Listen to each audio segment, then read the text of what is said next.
A primeira vice-presidência do Tribunal de Justiça do Distrito Federal e dos Territórios tem a honra de retornar mais uma vez, na atual gestão, o programa História Oral, que tem por finalidade construir e preservar a história institucional da Corte.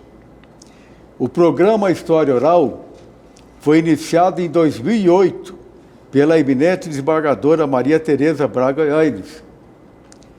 Por meio de entrevistas e depoimentos, os convidados compartilham seu papel na história do tribunal. As entrevistas e as transcrições ficam disponíveis para o público no site do tribunal e no canal do tribunal no YouTube. Desde o início da execução do programa História Oral, já foram realizadas 69 entrevistas com juízes, desembargadores e servidores, para compartilhar sua belíssima e vitoriosa história de vida. Temos a honra de receber hoje, dia 23 de agosto de 2024, uma sexta-feira bonita em Brasília, aqui no programa História Oral, o eminente desembargador Hector Valverde Santana. Seja bem-vindo, desembargador. Muito obrigado, desembargador Melinati. É uma honra poder participar do programa História Oral do Tribunal de Justiça do Distrito Federal e dos Territórios. Eu vou fazer um resumo do extenso currículo do eminente desembargador Hector Valverde Santana. E temos muitas perguntas depois. Desembargador Hector Valverde Santana é goiano, nascido em 17 de maio de 1965. Filho dos professores Murilo Santana e Aldeze das Dores Soares de Abreu. Casado com Ludmila Fadu Teixeira Santana, é pai de duas lindas filhas, Laura Teixeira Santana e Júlia Teixeira Santana. Bacharel em Direito pela Universidade Federal de Goiás em 1988, mestre em 2000 e doutor em 2004, ou seja, não parou de estudar. Não parou. Uma vida acadêmica belíssima. Ambos em Direito das Relações Sociais pela Pontifícia Universidade Católica de São Paulo, PUC São Paulo, professor de Direito do Consumidor no Centro Universitário de Brasília, Uniceub, e na Fundação Escola Superior do Ministério Público do Distrito Federal e Territórios, além dos serviços prestados na Escola da Magistratura, a Magis-DF. Foi procurador do Estado de Goiás de 1990 a 1994, assumiu o cargo de juiz de direito substituto do Tribunal de Justiça do Distrito Federal e dos Territórios em 15 de abril de 1994. Eu estava lá na posse. E foi promovido para o cargo de juiz de direito em 2 de fevereiro de 1996, como titular da Vara Criminal, Tribunal do Júri e Delitos de Trânsito da Circunscrição Judiciária de Sobradinho. Juiz de direito titular da 8ª Vara Civil da Circunscrição Especial Judiciária de Brasília, de 1997 a 2003, juiz de direito titular da 3ª Vara do Juizado Especial Civil da Circunscrição Especial Judiciária de Brasília, de 2003 a 2008, juiz de direito titular da 2ª Vara de Família da Circunscrição Especial Judiciária de Brasília, de 2008 a 2015, promovido para o cargo de juiz de direito substituto de 2º grau do Tribunal, em 24 de julho de 2015, promovido pelo critério de merecimento ao cargo de desembargador do Tribunal, com posse em 6 de novembro de 2020. Também estava lá, desembargador Hector. Na Justiça Eleitoral do Distrito Federal, O desembargador Hector atuou como juiz eleitoral titular da 5ª Zona do Distrito Federal, TRE-DF, em 2003, juiz eleitoral titular da 15ª Zona do Distrito Federal, TRE-DF, em 2004, juiz eleitoral titular da 14ª Zona do Distrito Federal, TRE-DF, em 2015, desembargador eleitoral substituto do TRE-DF, em 2016 a 2018, desembargador eleitoral titular do TRE-DF de 2018 a 2020, foi diretor da Escola Judiciária Eleitoral do Distrito Federal, Rui Barbosa, de 2018 a 2020, e eu também estava lá na solenidade da posição de sua fotografia na galeria dos ex-diretores. O desembargador Hector, estão vendo aí que currículo maravilhoso, hein? Intelectual de primeiríssima, um grande acadêmico. Possui livros publicados na sua especialidade, com os títulos Prescrição e Decadência nas Relações de Consumo, em 2001, e Dano Moral no Direito do Consumidor, de 2019. Além de ser agraciado com diversas honrarias, condecorações e elogios, inclusive com o título de Cidadão Honorário de Brasília, pela Câmara Legislativa do Distrito Federal em 2006. Tenho o imenso prazer de entrevistá-lo nesse momento. Então, é uma honra muito grande para mim, desembargador Bellinati, estar aqui com Vossa Excelência. E eu passo a palavra, então, ao meu amigo Hector Louveira para as considerações iniciais. Bom, muito obrigado, desembargador Bellinati. Como eu disse, é uma honra para mim poder registrar nesse programa de História Oral do Tribunal de Justiça a minha passagem, que já conto com mais de 3 décadas de serviços prestados à Justiça do Distrito Federal. E, de fato, onde eu pude me autodeterminar, digo até como, não só como profissional aqui no Tribunal de Justiça, mas também grande parte da minha vida pessoal, eu empenho aos meus amigos, aos meus colegas e a essa instituição que me acolheu há 30 anos, um goiano vindo aqui para Brasília, né? Cheguei sozinho aqui e hoje estou ambientado, cuidando da minha família e dos meus processos. É uma grande alegria. Com a graça de Deus. Com a graça de Deus. Desembargador Hector, nós vamos começar a falar da sua história pela sua família, seus pais. Você citou no seu currículo que seus pais são professores, já estão aposentados. Como é que foi a sua vida com seus pais? Onde você era da sua cidade, quando você veio para Brasília? Você se contasse um pouco dessa passagem. Pois não. O meu pai era professor de educação física. Ele é falecido já há 3 anos e ele foi a vida inteira professor de educação física. E minha mãe, ela era uma artista, ela estudou artes, né, artes plásticas em geral. E então eu nasci em ambiente acadêmico. Quando nasci, o meu pai era diretor, coordenador de uma praça de esportes, uma praça pública de esportes. Então eu nasci já e morávamos dentro de uma praça de esportes lá em Goiânia, num bairro chamado Setor Pedro Ludovico Teixeira. 4 anos depois, o meu pai foi transferido para uma outra praça de esportes, para coordenar uma outra área de um setor chamado Setor dos Funcionários Públicos, lá de Goiânia. Só ressaltando, você nasceu em Goiânia. Eu sou nascido em Goiânia. Em Goiânia. A minha geração é de Goiânia. Todos os meus irmãos nasceram em Goiânia. Certo. Somos 4 homens e uma mulher. 4 homens. E todos seguiram a carreira jurídica ou não? O mais velho é advogado lá no estado do Tocantins e os outros 3 não. A minha irmã mora no Canadá há muitos anos. Ela saiu de casa, foi para a França e depois foi para o Canadá. E os outros 2, um em Goiânia e o outro está em Cuiabá.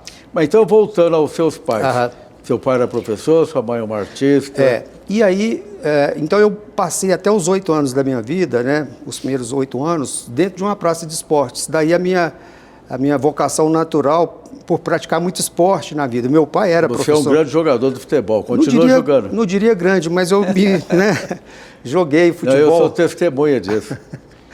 Pois é. Então, depois, meu pai foi estudar, fazer um curso de mestrado no Rio de Janeiro, em 1974. Eu tinha 9 anos, de 9 para 10 anos, porque em Goiânia não tinha curso de mestrado, né? Então meu pai foi fazer um curso, ele era professor, lá na Universidade Federal do Rio de Janeiro.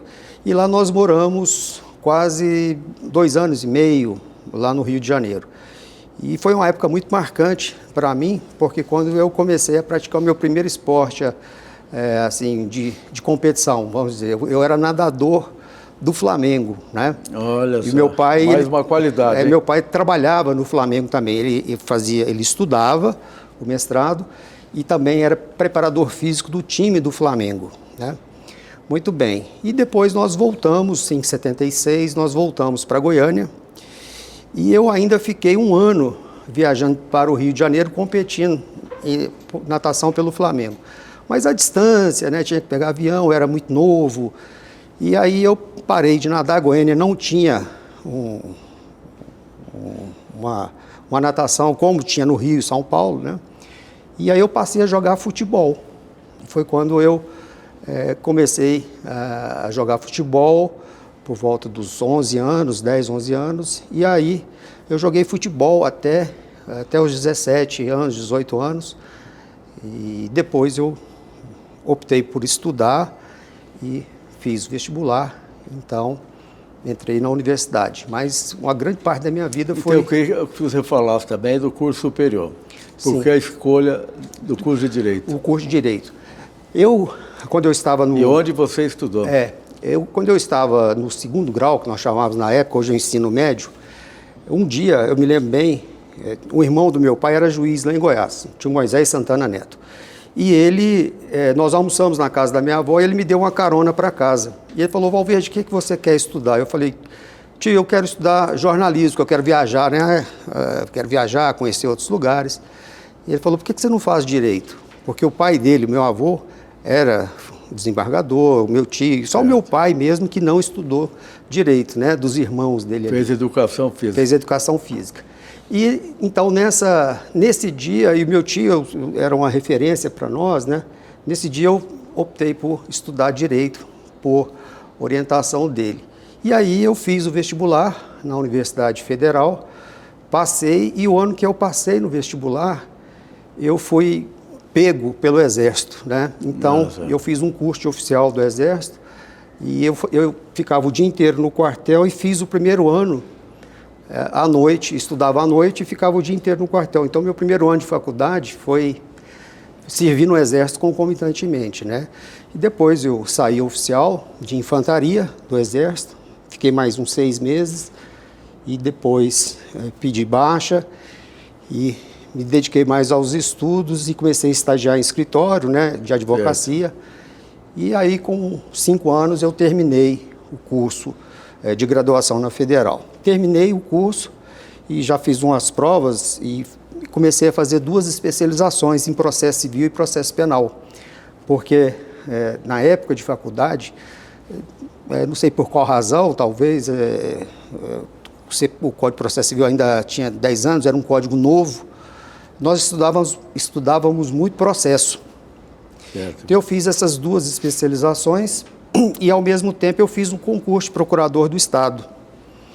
E foi logo quando eu saí da faculdade, passei, né, e aí no ano seguinte eu tomei posse como procurador do Estado. Você devia ter o quê? 25 anos? Eu tomei posse como procurador, eu tinha 24 para 25. 24 para 25. E ficou quanto tempo nessa carreira? Eu fiquei quase 4 anos antes de vir para cá, porque eu vim para cá com 28 anos. Então você era procurador do Estado de Goiás? Procurador do Estado de Goiás. Quase 5 anos como procurador? Quase 4 anos. Quase 4 anos. E em seguida você fez concurso para o Tribunal de Justiça? E já passou no primeiro concurso? Foi. Olha só, dedicação. Mas foi até uma coincidência, desembargador Bellinati, eu vir para Brasília, porque quando eu tomei posse como procurador do Estado, eu fui designado para a Procuradoria Judicial. É aquela que vai para o embate mesmo, né? Não é a área administrativa. E Em razão dessa necessidade de ir aos tribunais, às comarcas do interior, o procurador-geral à época, o doutor Geraldo Gonçalves da Costa, um dia me designou para vir a Brasília para olhar um processo aqui em Brasília, do estado de Goiás. Certo. E eu vim para cá, olhei o processo e cheguei lá, né, relatei para ele o que estava acontecendo. E ele falou: Hector, você toda quarta-feira agora você vai a Brasília cuidar dos processos do estado. E não tinha procurador como tem hoje, né? Tem escritórios aqui. Então eu saía de Goiânia de manhã, vinha num Gol, naquele carro Gol, né? Eu e o motorista, e vinha para assistir às sessões do Supremo, que eram as quartas, do STJ também.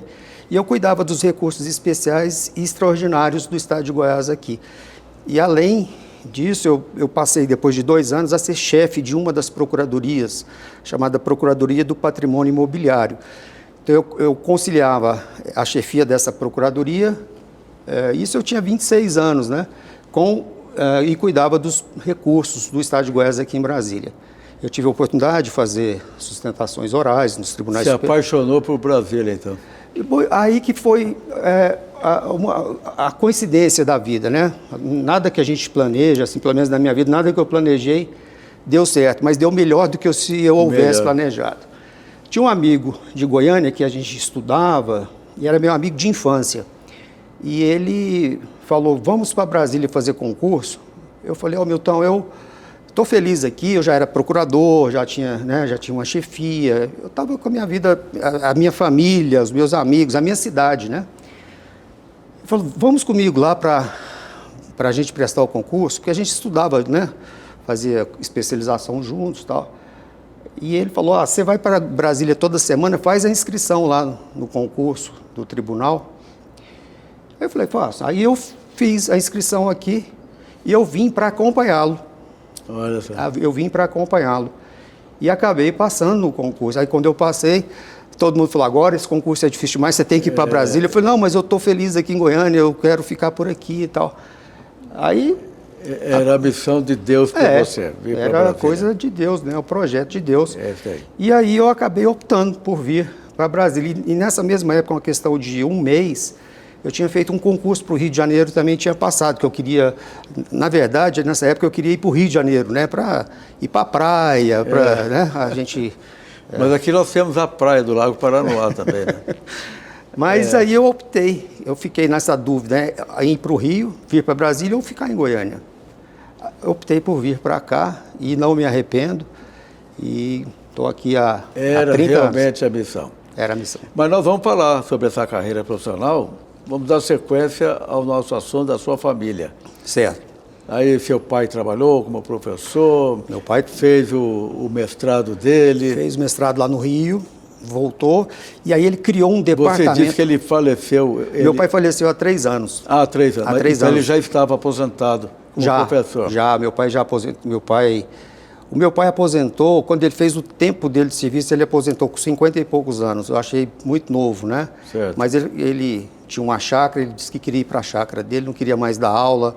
Você se parece com ele ou não? Eu tenho uma foto. Eu parecia tanto com meu pai, porque nós temos uma foto que ele tirou quando ele serviu o Exército no Rio. Meu pai serviu o Exército no Rio de Janeiro. Em guarda, com a arma cruzada. E eu também tirei essa foto, mas foi uma coincidência da vida. Eu tirei uma foto lá no quartel onde eu servia. E depois nós olhamos a foto. Fica difícil saber quem Saber quem era. E nós tínhamos a mesma altura, a mesma... Bom, então era um homem bonito, né? Eu ia perguntar no final, mas eu vou perguntar no início da nossa entrevista. Quando o Hector assumiu como juiz de direito, substituto aqui no tribunal, ele frequentava muito a Magis, jogava bola, e eu me lembro que numa tarde, várias mulheres, as juízas, estavam conversando, assim, em tom de brincadeira, no almoço festivo da classe, e resolveram fazer uma pesquisa para saber quem era o juiz mais bonito de Brasília. É verdade, ele é testemunha disso. Aí fizeram a pesquisa e o Hector ganhou, ninguém passou nem perto. Parece que o Arquibaldo ficou enciumado, né? Eu acho que mas que história é essa? O desembargador Arquibaldo, o juiz mais bonito de Brasília. Ninguém bate o desembargador Arquibaldo nesse quesito. Mas que história é essa? Eu queria que você contasse. Eu, na verdade, eu não participei dessa eleição, Não fez campanha? Não, também não fiz campanha, só recebi a notícia, mas eu acho que fizeram a injustiça com o Arquibaldo de não dar o título para ele, né? Tá certo. E eu me lembro que falaram do seu irmão. Eu não conheço seu irmão. Você tem um irmão que é muito bonito também, não é isso? É, o Caçula, né? Que ele Caçula. tem 1,95 m, é um cara bonitão. Tá bem. Então falou que era parecido com o pai, né? Então fica aqui esse registro que faz parte da história do tribunal. O pessoal fala, quem é o juiz mais bonito de Brasília? É claro que cita o nome do desembargador, né? Bem, então a família... Seu pai faleceu, cumpriu a missão dele. Cumpriu. E a sua mamãe está onde? Minha mãe é viva, graças a Deus. Ela mora em Brasília? Mora em Goiânia. Goiânia. E mora com esse irmão meu, caçula, o André. E ela tem quantos anos hoje? Minha mãe é de 1942, minha mãe hoje tem 82 anos. E o seu pai faleceu com que idade? Com 83. Meu pai era de 1937. E ele passou a vida toda na educação física mesmo? A vida era toda. Um atleta? Meu pai era um atleta, jogava muito bem futebol, vôlei, voleibol ele jogava muito bem também. Certo. E ele era um homem diferente, viu, desembargador Bellinati, meu pai. Acho que até pela profissão, que era mais leve, né, de professor de educação física, eu nunca vi meu pai chateado, eu nunca vi meu pai emburrado, eu sempre meu pai encontrava com ele, era uma alegria. Sempre de bem com a vida. Sempre de bem com a vida. A gente encontrava no final da tarde lá em casa, sempre ele tranquilo, né, e nós tivemos uma grande amizade. Meu pai foi um grande amigo meu durante a vida inteira. Ah, que bom. Isso é uma graça de Deus. É uma graça de Deus. Uma recompensa que nós temos, Sim. ter um pai assim. Sim. Casamento, como é que está a família? Está bem. Eu e Ludmila cuidamos das nossas gêmeas, Laura e Júlia. Hoje elas estão com 6 anos. São nosso foco de vida, a nossa atenção máxima para as nossas filhas. E nós temos uma vida muito simples, né? Moramos no Lago Norte, temos uma rotina e todas as nossas ações, os nossos cuidados são para as nossas filhas, né? Programação de viagem de férias, escola. Meninas lindas, eu conheço bem suas filhas, que de vez em quando elas vêm, participam de eventos. Crianças maravilhosas. São crianças belíssimas. maravilhosas. Então, a nossa vida é isso, é cuidar das nossas filhas e, na verdade, a melhor coisa que eu já fiz na vida foi ser pai. Beleza. Eu já fiz muitas coisas, né? Já fui para o exército, já fiz muitas coisas na minha vida, pratiquei esportes. A família é o maior tesouro. Mas a família e cuidar das minhas filhas é aquilo que me dá uma alegria que eu não sabia que existia antes delas. Certo. E a saúde da família, vai bem? Vai bem, graças a Deus, né? Minhas filhas são saudáveis, alegres. São crianças, né? De vez em quando tem aquelas birras e etc., mas faz parte. Mas elas estão muito bem. E na escola? Já estão no FIRST, né? No primeiro ano, e elas estudam no COC, lá no Lago Norte. E elas gostam da escola, já tem os amigos da escola, as amigas que vão a festinhas, né? Então elas já têm o mundo delas. E o mês que vem, eu vou realizar um sonho, acho que é mais meu do que delas, né? Vou levá-las para Disney. Opa, que beleza! Nós vamos fazer essa viagem aí, que eu estou muito ansioso para poder levá-las lá nesse passeio, ficar com elas 15 dias. Um passeio que elas nunca mais vão esquecer. Nunca mais vão esquecer. Excelente. Então agora vamos falar sobre a sua vida profissional aqui no Distrito Federal. Uhum. Só repetindo aqui, o dia que você assumiu como juiz substituto. Dia 15 de abril de 1994. Então eu gostaria que você contasse como é que foi sua experiência de procurador do Estado de Goiás para o cargo de juiz de direito substituto. E falasse também do juiz onde você trabalhou. Muito bem. Eu mudei de carreira, né? Eu peticionava e agora passei a decidir. Então, há uma mudança e uma necessária adaptação. Então, quando eu ingressei na magistratura, eu reputo novo, né? Eu tinha 28 anos, apesar de já ter quase 4 anos como procurador e trabalhado nos tribunais Isso superiores. é importante. Você assumiu com 28 anos de idade. A magistratura no cargo aqui. de juiz de direito substituto do nosso tribunal. 28 anos. E aí... Menino, né? Posso falar, um menino. Se bem, eu fico sempre pensando, eu tinha amigos que tinham a minha idade lá em Goiânia, e com 24 anos eles estavam ainda jogando bola, né, nadando, estavam indo para festas, e eu já era procurador, já estava com responsabilidades, né? E também depois eu vim para a magistratura. Então a gente acaba sendo forjado, amadurecido em razão da exigência que o trabalho nos dá, né? Então eu fui designado, tomei posse numa sexta-feira e no dia seguinte, na semana seguinte, eu fui auxiliar a desembargadora Ana Maria Amarante Brito, à época titular da primeira vara criminal. E ela, de fato, me ensinou a fazer interrogatório, audiência de instrução, me ensinou os ritos. Então eu fiquei ali com ela um tempo e foi muito útil, porque aquela primeira semana, os primeiros dias, a gente fica com uma certa insegurança, né? A gente não tinha esse curso preparatório que hoje os juízes têm, às vezes de 3 meses, 4 meses antes de entrar na jurisdição, né? Tomava posse na sexta e já na posse já tinha a portaria de designação do juízo. É verdade. Não é? Então, eu peguei essa fase. Todos nós pegamos. Aí eu fui para lá e numa sexta-feira seguinte eu recebi um telefonema da vice-presidência falando o seguinte: olha, doutor Eco, na segunda-feira vai ter um júri, o desembargador Getúlio Pinheiro está convocado para o tribunal e o senhor vai estar designado para fazer esse júri. Uma semana que eu estava... Nunca tinha participado de um júri? Não, eu era procurador, eu trabalhava com direito constitucional, direito civil, direito administrativo. Você não advogou? Advoguei. Mas na área criminal, não. Na área criminal, não. E aí o que eu fiz? Fui lá, passei, peguei o processo, ele tinha 5 réus. Perdão, 5 vítimas em júri, que significa que eu tenho que fazer 5 quesitações. Bom, aí eu peguei aquele processo, levei para casa no final de semana e eu praticamente não dormi, né? Fui ler o processo, fui estudar como é que fazia júri e etc. E na segunda-feira, 9 horas da manhã, eu estava aqui para fazer o júri. E começou o júri, um promotor experiente e um advogado também muito experiente, e eu com uma semana de magistratura presidindo aquele júri. Olha só. Foi um fato que teve ali no Lago Sul, que um filho de um embaixador de um país estrangeiro deu uns tiros dentro de uma boate e atingiu 5 pessoas. Muito bem, então eu fui presidir esse júri e o júri estava se desenvolvendo quando foi por volta de 5 horas da tarde, um jurado passou mal.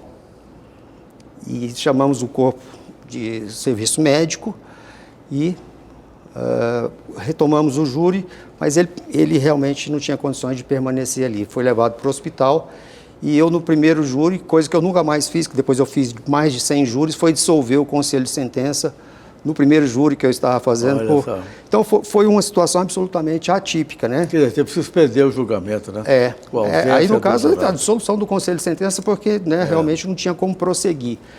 E aí eu falei, uma semana só eu já passei por tanta coisa aqui, né? Vamos ver o que vem pela frente. E aí eu fiquei quase 2 anos como juiz substituto e depois titularizei na vara criminal de Sobradinho. Então o seu tempo de juiz substituto, quase 2 anos. Não chegou a 2 anos. Olha só. 1 ano e 9 meses. Que na época... Nós tivemos uns períodos longos aqui no tribunal, colegas que ficaram até 8 anos aguardando. Nós julgamos uma promoção no pleno há um tempo atrás, que tinha uma juíza que foi promovida com 12 anos. 12 anos. Eu fiquei 3 anos como juiz substituto, até me titularizar.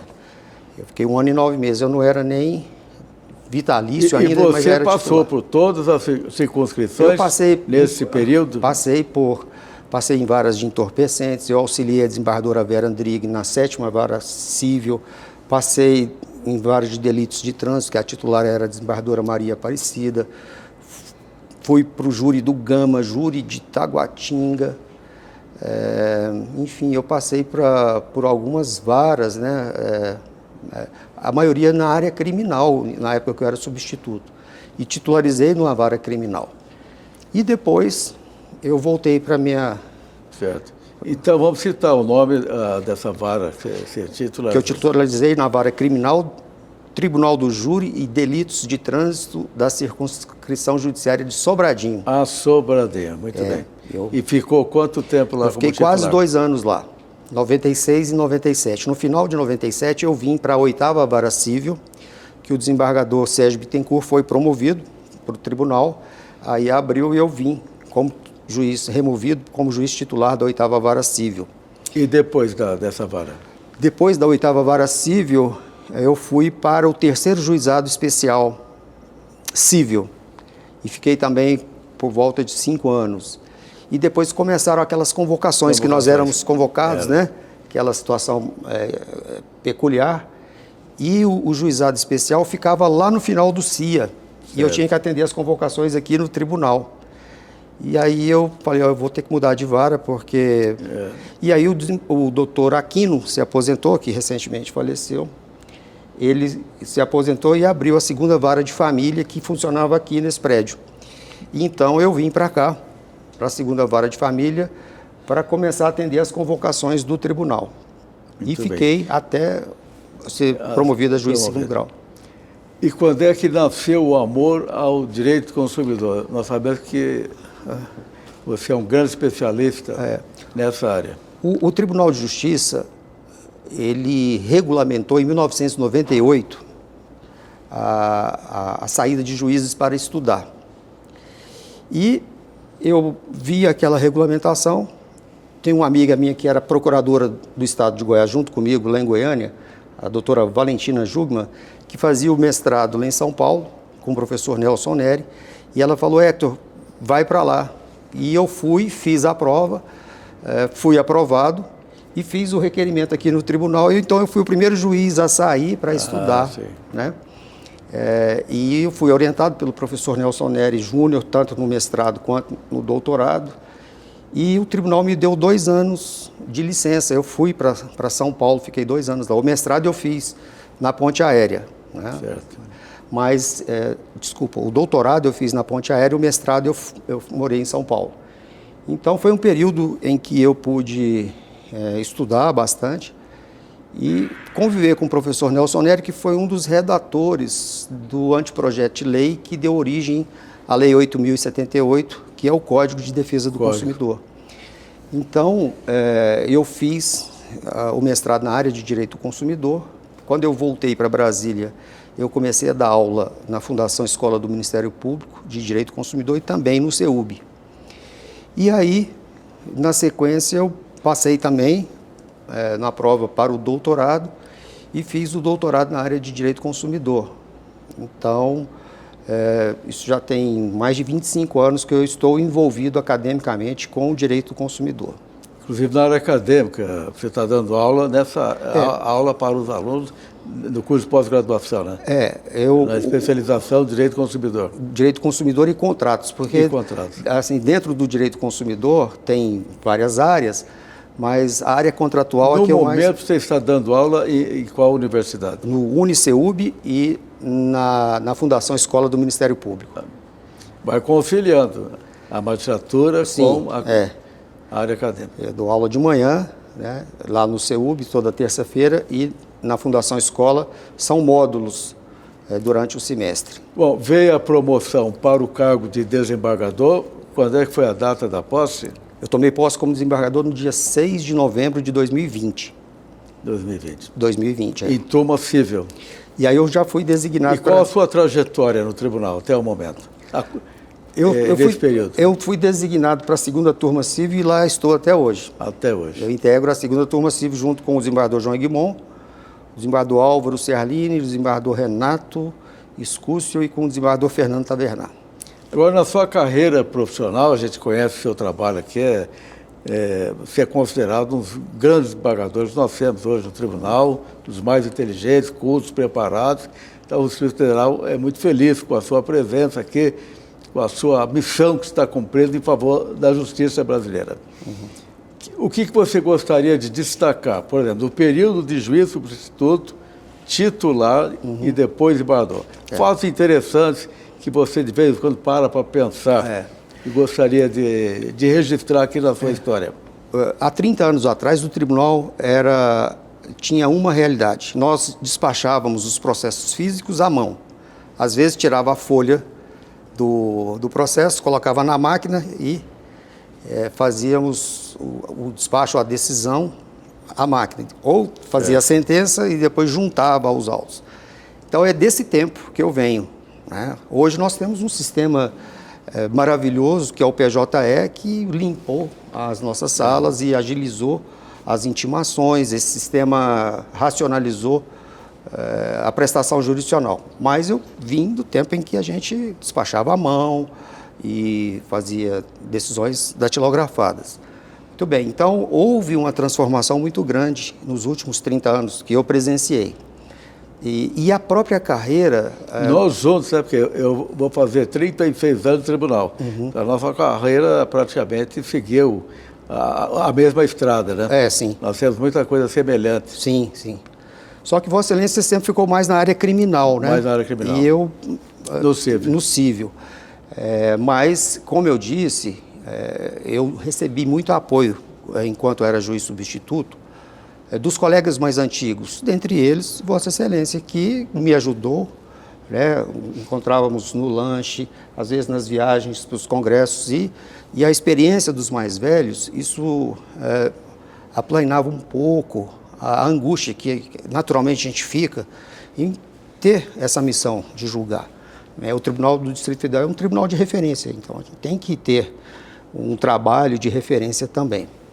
Então, o período de juiz substituto, depois como juiz titular, e eu conciliando sempre com a vida acadêmica. E então eu fui seguindo essa rotina de trabalho. Todos nós trabalhamos muito, e eu sempre trabalhei muito, então eu tenho assim, um rigor para trabalhar. Eu sou metódico, podemos dizer assim, né? Eu tenho métodos para trabalho, tempo, horário, tudo, né? Então eu consegui passar essas etapas da primeira instância, nas varas por onde passei, com as dificuldades, mas a área que mais me impressionou, desembargador Bellinati, foi a área de família. Porque eu imaginava que as piores coisas que eu poderia ver do ser humano, elas estariam na vara criminal. Mas as coisas mais difíceis que eu vi foram aquelas no ambiente familiar que resultavam em processos familiares, né? Pai abusando sexualmente de filho, o filho extorquindo a mãe em um processo de interdição, pai escravizando filha que tentava suicídio. Isso assim, dentro... Esse lado que nós magistrados passamos é triste. É triste. Eu só peço uma parte aqui. Claro. Eu fui coordenador da Central do Idoso, aqui do Tribunal, alguns anos atrás.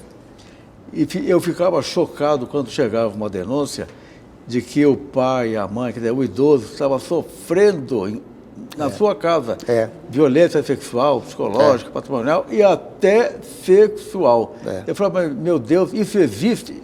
Existe, lamentavelmente. Então, nós, magistrados, sofremos também com a miséria da nossa população. Sim, né? claro. Essa miséria, esse sofrimento também nos atinge, não é mesmo?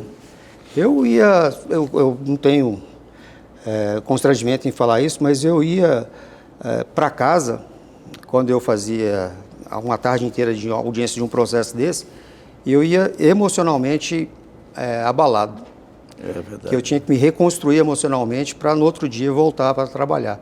Porque aquilo eu ficava pensando, eu me machucava o coração e de ver, por exemplo, e eu mencionei isso aqui, em uma audiência em que a filha tinha tentado 3 vezes o suicídio e o pai lá, que era que escravizava essa menina para cuidar de um filho que ele tinha um outro casamento de 4 anos. Olha só. E aquilo eu encontrei uma solução, falei, vamos chamar quem é o parente mais próximo dessa menina. Ela tinha 16 anos. Era uma avó que morava aqui em Planaltina, de Goiás. Eu suspendi a audiência, pedimos para trazer a avó.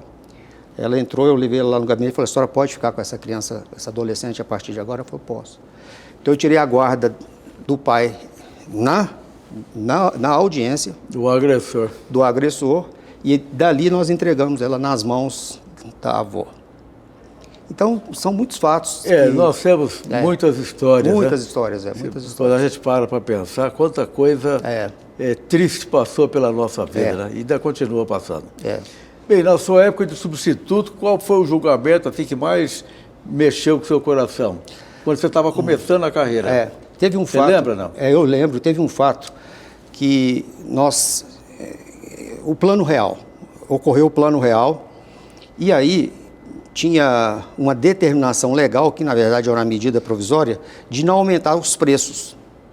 E tinha uma empresa que é belga, a Macro, que ela não respeitou isso, falou, olha, eu vou continuar subindo os preços de acordo com a inflação, com o reajuste, eu não vou respeitar essa determinação legal que era para estabilizar o preço. E eu estava na primeira vara criminal.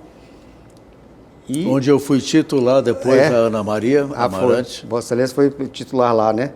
E aí chega um pedido de prisão preventiva dos donos da Macro, feito pelo doutor Ezequiel, que é o procurador de justiça. E aí o que eu fiz? Era um negócio escandaloso, né? E eu decretei a prisão dos donos da Macro, porque eu entendi que estavam presentes ali todos os requisitos legais. E esse fato ganhou uma dimensão, saiu no Jornal Nacional e eu, mais uma vez, fiquei assustado. Gente, será que eu já estou aqui há 15 dias e já aconteceu aquele júri, já aconteceu esse pedido de prisão? O que vai ser da minha vida, né? Então, esse foi um fato que me marcou. Até hoje, quando eu coloco meu nome na internet, está lá Macro, prisão, juiz Hector e tal. Do dia para a noite você virou celebridade nacional. Saiu o meu nome, né? Eu nunca apareci em imagem, né? Mas é um fato, assim, de repercussão nacional, né? Então, e além deste fato, muitos outros, né? Quando a gente trabalha no crime, o crime de latrocínio é um negócio horroroso, né? Horroroso. O crime de latrocínio também é um crime que eu ficava, quando presidia uma audiência com latrocínio, eu ficava assim, alterado no meu estado anímico. Então, muitas coisas acontecem conosco, né? Às vezes as quem não... pessoas precisam saber que nós sofremos com a claro, sociedade. a gente sofre com a vítima. Estamos ali para julgar, mas sofrendo, vivemos a situação. E eu desisti do crime foi por causa do júri. Porque uma vez eu presidi um júri lá em Sobradinho, era titular da vara, a mulher foi assassinada por um namorado, ele pegou, colocou uma coleira de cachorro e puxou ela a 250 metros do local. Tudo foi apurado, eu decretei a prisão dele, júri, ele estava preso, 5-2 absolvição. Tiraram a algema dele, ele levantou, saiu pela porta andando, e eu conheci o processo todinho, ele que tinha matado, ele que... Olha só. E aí, daquele dia, eu falei, olha, eu vou tentar fazer outra coisa, eu vou voltar para a minha área, que é o civil, e que realmente eu acho que é onde eu consegui mais... Você se dá muito bem. Eu consegui mais... É considerado um dos maiores do nosso tribunal. Não, de forma alguma. Bem, eu falei desses casos, e no tribunal, como desembargador, um fato assim, que mexeu com o seu coração também?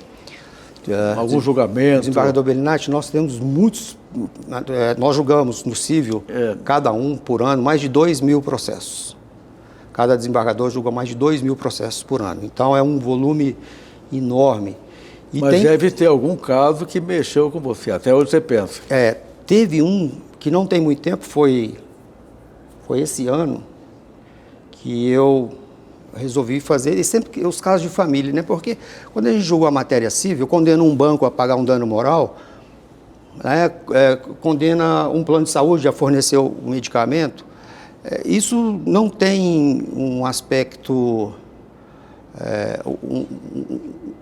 não causa uma alteração anímica significativa. São procedimentos técnicos que nós encaminhamos. Mas quando tem problema de família, né, então eu tive um processo esse ano em que havia uma acusação de um pai, que era um empresário de São Paulo, abusando sexualmente de uma criança de 10 anos, um menino. Olha só. E aí eu ouvi o processo e eu resolvi fazer uma audiência de conciliação já em 2º grau desse processo. E foi uma audiência muito difícil. Nós começamos, e o tribunal nos auxiliou, em fornecer. Tinha lá um psicólogo, defensores, estava tudo muito bem organizado, a Procuradora de Justiça, eu, o desembargador relator, e nós fizemos uma audiência de quase 5 horas, uma audiência de conciliação. E, ao final, penso eu, que atingimos o objetivo porque conseguimos preservar a criança daquilo que estava sendo... Certo. Porque a verdade a gente não sabe, né? Porque havia alegações e, às vezes, um fato desse a gente não tem uma certeza de que estava sendo abusado ou não. Mas conseguimos preservar a aproximação do pai ou a visita do pai sozinho com o filho. Então, seria uma visita assistida e ele concordou com isso, e aí o processo se encerrou. Então, na minha visão, eu fui embora para casa dizendo o seguinte, a partir de agora, se ele tivesse sendo efetivamente abusado, não vai estar mais, porque não vai ter mais oportunidade de... E aí, quando crescer, ele vai ter condições de reagir e tal, mas, por enquanto, ele não vai ser mais abusado. Então, são muitos processos que a gente muita tem, coisa, né? muita história que a gente tem para contar, né? Você está com que idade hoje? Eu estou com 59 anos. 59, menino ainda, né? Eu estou com 68 anos. Na carreira de magistrado, como é que está a sua posição na antiguidade? Eu sou o 34º. 34º aqui no tribunal. Já está pensando em assumir um cargo na administração? Não. Como é que está o seu projeto de vida aqui? Eu tenho 2 projetos de vida. Um que é aposentar e ir embora para Florianópolis, uma cidade que eu adoro, mas que lá em casa, desembargador Bellinati, nós somos a minha esposa, as 2 filhas e temos uma cachorrinha. Opa. E eu sou o 5º lugar lá de... Então, minha opinião, ela é a última. O dia que eu quero decidir alguma coisa, eu venho aqui para o tribunal. Aí eu posso decidir muita coisa aqui, porque lá em casa eu sempre estou a depender das 3, né? E a minha esposa, em razão dos problemas de saúde que eu já tive, ela falou, olha, você tem que ficar perto do sírio-libanês aqui, você não pode aposentar e ir embora para lá. E Brasília é uma cidade mais estruturada. Bom, compulsória aos 75 anos, você ainda tem 16 anos 16 anos pela frente. Tem muita coisa para fazer. Eu acho que você tem chance de chegar à administração do tribunal, até a presidente do tribunal. Talvez, mas assim, eu... Não está com esse projeto? Não, porque pensando... ainda está muito longe, né? Assim, eu estou ali, são 48, eu sou o 34º, então eu estou muito longe ainda Mas gostaria de ocupar um cargo, né? Não, seria uma honra, né, para ocupar um cargo administrativo no tribunal, mas na verdade, desembargador Bellinati, eu gosto mais do direito do que do poder, assim, da questão administrativa. Eu gosto, realmente eu gosto de direito, eu gosto de estudar direito, eu gosto de decidir os processos, e eu sou feliz com isso, em decidir, em estudar, em resolver os problemas de forma técnica, né? Tanto que nós temos alguns colegas no tribunal que não querem ocupar cargo na administração. Na eleição eles tiveram oportunidade de ocupar o cargo, de se lançar o nome e recusaram. Tem até um colega que falou, eu não vou ocupar cargo, não é minha vocação, não tenho talento para isso. Então, eu acho que deve ocupar quem realmente tem vocação, para poder prestar um serviço para a administração e para todos. Então, tem aquele que, cada um tem um talento, Deus dá uma capacidade para cada um. Aquele que gosta mais do processo, de ficar estudando, jurisprudência, doutrina, lendo livros, estudando os casos, e tem também aquele que gosta de participar da administração. Então a gente tem que respeitar a posição de cada um. A posição de cada um. Mas vai chegar a sua vez, está muito cedo ainda, né? Vamos deixar que o tempo comande tudo isso, porque realmente eu já tive tantas dificuldades assim, de saúde que, e eu já passei por umas situações que eu falei, bom, aqui é o fim, né? Mas Deus me permitiu para continuar cuidando das minhas filhas. A missão vai longe. E aí, enquanto a cada dia eu agradeço a Deus por cada dia que eu vivo e também por cada dia que eu posso cuidar das minhas filhas, né? E eu, a par disso, cuidar das minhas obrigações profissionais, que muito fico honrado aqui no tribunal. Desembargador Ego, nós estamos gravando esse bate-papo, essa entrevista, que vai ficar na história permanentemente aqui do tribunal. Eu queria que hoje, vamos conferir a data hoje aqui, ó, 23 de agosto de 2024, uma sexta-feira bonita, aqui em Brasília, capital da República. Neste vídeo, você deixasse uma mensagem para as suas duas belíssimas filhas. O que você gostaria de falar para elas? Uma mensagem do papai, que hoje está aqui trabalhando como desembargador, um juiz da capital do nosso país. Bom, as minhas filhas têm 6 anos e elas não entendem o que eu faço, né? Então, quando eu vou sair para o trabalho, elas... por que você vai com essa roupa, né? Então, elas não sabem o que eu faço. E o que eu poderia deixar, então, em razão da incompreensão delas hoje, daquilo que eu faço, é que o que eu faço é para elas. Por exemplo, todas as minhas decisões, eu sempre penso que eu posso melhorar o mundo mesmo com um grão de areia, né?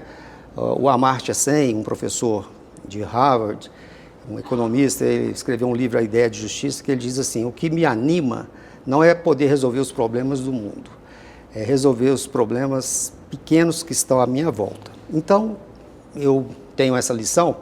O que me anima, eu não vou conseguir resolver os problemas do mundo, mas eu vou conseguir resolver os problemas que estão lá na minha mesa de trabalho da melhor forma possível, com correção, com honestidade, com dedicação ao trabalho, para que um dia, mesmo que seja um grão de areia, eu possa melhorar o mundo e esse mundo que elas vão, de fato, viver. Ou seja, que eu contribuí, mesmo que com uma pequena parte, para esse mundo melhor que elas vão viver. Que é isso que eu quero para elas, né? Muito bem, palavras belíssimas. As filhas, hein? Um recado para as filhas. Continuem a missão que Deus também está dando para elas. Sim. Elas hoje são muito pequenas, ainda não decidiram, é claro, não tem condições. Se uma vai fazer direito, a outra vai fazer medicina. Eu sou gêmeo e a minha irmã gêmea, ela é médica, não tem nada a ver com direito, né? Eu ia ser engenheiro, passei a vida toda falando que ia ser engenheiro. Na última hora eu fiz vestibular para direito. Então, era a minha missão. Eu falo muito em missão, mas é a nossa tarefa aqui, nessa vida curta que nós temos, né? Sim. E que a gente tem que aproveitar bem e procurar sempre amar o próximo, para servir da melhor forma possível, principalmente no judiciário, né? Sim. Essa é a nossa... Porque nada é para nós, né? Nós estamos aqui circunstancialmente. Daqui a pouco eu estarei aposentado, né? Vossa Excelência também, mas o que vai nos confortar é isso.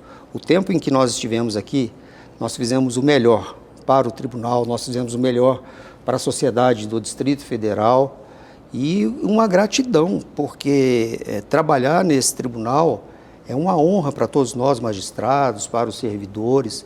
Aqui é um lugar diferenciado, onde nós podemos, como eu sempre penso, né, nos autodeterminarmos. Eu posso me realizar aqui dentro do tribunal, como de fato eu sou realizado aqui, porque o tribunal nos dá essa oportunidade. Então eu vou completar, já que você está falando sobre isso, como é que o desembargador Héctor Valverde vê o desembargador Héctor Valverde? Eu vejo, assim, se eu pudesse falar para mim, falar, olha, você precisa estudar mais, você precisa melhorar muitas coisas na sua vida, né? Porque ainda não está num nível satisfatório. Eu até brinco, tem uns colegas que falam, mas você gosta de ficar estudando e tal, e eu falo com toda sinceridade, por que eu gosto? Eu me dedico mesmo ao estudo. Todos os dias eu estudo, eu tenho estudo sistemático. Eu falo, eu estudo muito, porque aqui no tribunal tem tanta gente inteligente, e eu não me considero inteligente, que eu tenho que estudar muito para ficar bem próximo daquelas pessoas inteligentes. Porque um dia... Mas você é inteligente, não, viu? Eu posso dizer que sou esforçado, vamos dizer assim. E muito inteligente. Eu me lembro um dia que foi um colega nosso lá em casa, eu fiz um almoço lá, e o meu escritório fica assim na parte do fundo. E eu tenho muitos livros, né? E ele chegou lá brincando e falou assim, há muito tempo eu parei com isso aqui, rindo. E eu tive a oportunidade de julgar com esse colega, e ele já aposentou, mas super inteligente. Aí eu pensava, como é que ele não estuda, porque ele falou que já não estuda mais, e é tão inteligente desse jeito, porque ele dava uns votos lá que eu falava, mas eu ficava admirado. E aí eu chego a essa conclusão, porque aqui dentro do tribunal, tirando eu, todos os 47 outros desembargadores poderiam ser ministros dos tribunais superiores, do Supremo Tribunal Federal, com tranquilidade, que fariam um belo trabalho também. Então, são pessoas inteligentes. Então, por isso que eu me dedico, me esforço para me aproximar dessas pessoas inteligentes. Muito bem. Parabéns pelo resultado eficiente que nós somos testemunhas. Nós observamos uma vida com muitos resultados positivos. Obrigado. Um trabalho excelente que vem sendo realizado por você nessa casa. E sem falar do lado pessoal, que é um amigo, é um companheiro, está sempre solidário com todos. Sim. Doutor Exo, para as suas considerações finais, fique à vontade. Bom, primeiro eu gostaria de agradecer a Vossa Excelência, que é um amigo, um colega de magistratura que sempre me orientou, que sempre me ajudou nesses longos anos que estamos juntos aqui. Agradecer toda a equipe da vice-presidência, agradecer ao Otacílio, que tive a oportunidade de trabalhar com ele na comissão de avaliação documental. E o tribunal tem um diferencial que são os servidores, eu sempre falo isso. Nós temos uma assessoria jurídica e um corpo administrativo que nos leva a esse patamar do melhor tribunal do país. Sem os servidores, nós não conseguiríamos nada disso. Então, nós temos aqui servidores de alta qualidade. Lá no gabinete, eu tenho 15 juízes lá, profissionais de alta qualidade, na área administrativa igualmente. E o exemplo é do caso do Otacílio, que já ganhou o Prêmio Nacional de Gestão Documental, e eu tive a oportunidade, por muitos anos, talvez por uns 15 anos, entre membro e presidente da Comissão de Avaliação Documental, de fazer parte dessa transformação que o tribunal implementa e que é referência para todo o país. Então, a minha consideração, ou as minhas considerações finais, elas vão nesse sentido, de agradecimento à administração do tribunal, à primeira vice-presidência que Vossa Excelência ocupa hoje, aos servidores do tribunal, que nos possibilitam a realização desse trabalho, e também a minha família, que é o meu suporte, é o meu incentivo, que é aquilo, que é a razão de ter feito tudo isso na vida. Eu justifico por fazer tudo isso na vida, né? A gente já vai passando os anos, a vida já vai ficando muito longa, e eu só compreendi a razão de tudo quando eu tive minhas filhas. Então, tudo que eu faço, certamente é para a Laurinha e para a Juju. E é isso que eu tento fazer na minha vida de forma simples, objetiva, e não tenho maiores pretensões, assim. Eu sou muito feliz, eu até brinco, desembargador Bellinati, eu acho que Deus me deu muito mais do que eu merecia. Então, o que eu sou hoje, o que eu tenho hoje, o que eu consegui, eu devo agradecer a Deus, porque realmente, assim, por méritos, talvez eu não conseguisse. É uma benevolência, uma graça de Deus para que me possibilite tudo isso. E poder viver tudo isso, como esse momento especial de estar registrando, e talvez daqui a alguns anos eu vou ver essa gravação, vou ver os erros que eu cometi aqui, mas vou entender também que faz parte do processo humano, que nós estamos envolvidos aí. Então é isso, muita gratidão por tudo. Nós agradecemos de coração a presença de Vossa Excelência nesse programa de História Oral. Registra a vida dos magistrados, dos servidores, pessoas que se destacaram na vida do nosso tribunal. Parabéns pela belíssima história de vida e que Deus seja louvado. Amém. Pela sua vida e pela missão que você cumpre como exemplo também. Você é um exemplo Obrigado. De profissional, de pai de família, de ser humano.